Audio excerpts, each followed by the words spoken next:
everyone, and welcome to our Monday Minute.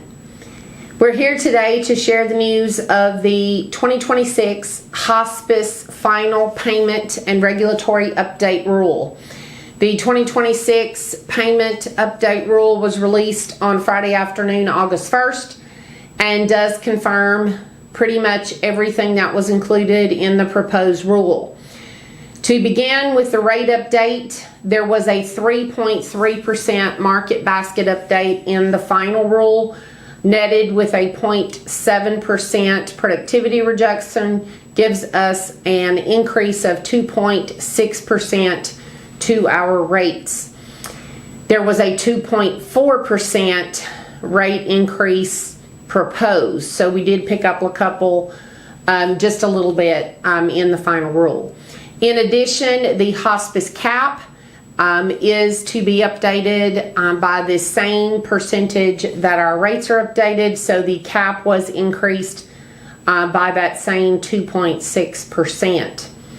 In addition, CMS has clarified some significant things within the regulatory language of the hospice patient.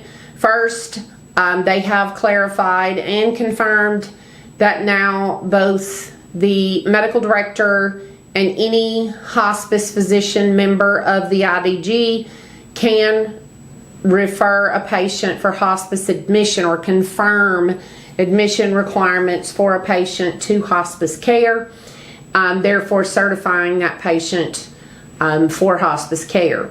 In addition, in the proposed rule, they gave us the background and regulatory language surrounding the face-to-face encounter requirement, with the attestation requirement being a separate and distinct portion of the recertification, and clarified that the signature of the provider that was conducting the face-to-face encounter must be dated.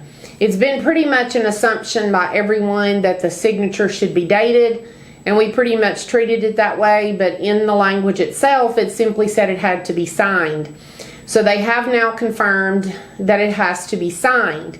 Regarding the separate and distinct attestation or addendum to the recertification, CMS in the final rule has clarified that the attestation requirement is complete if there is a face-to-face encounter note specifically identified as the face-to-face encounter, contains, of course, clinical assessment requirements being met, and it is signed and dated by the practitioner that saw that patient for that encounter.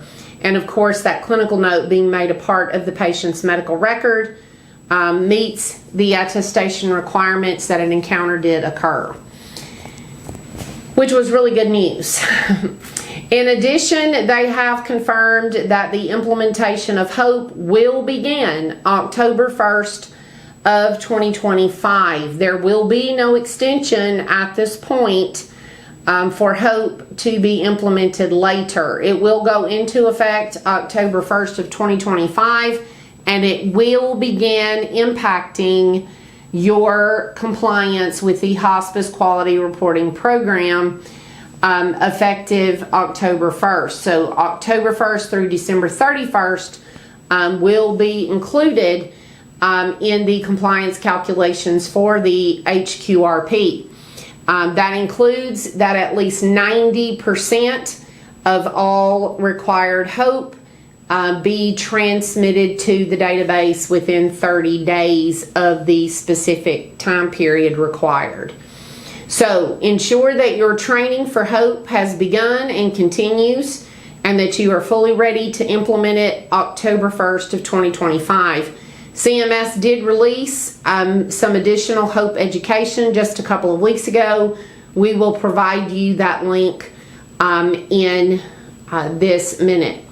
In addition, Healthcare Provider Solutions has a HOPE training series that we would be happy to provide to your organization if you desire that training or that extra pickup and training from us. Thank you so much for serving patients and for participating today.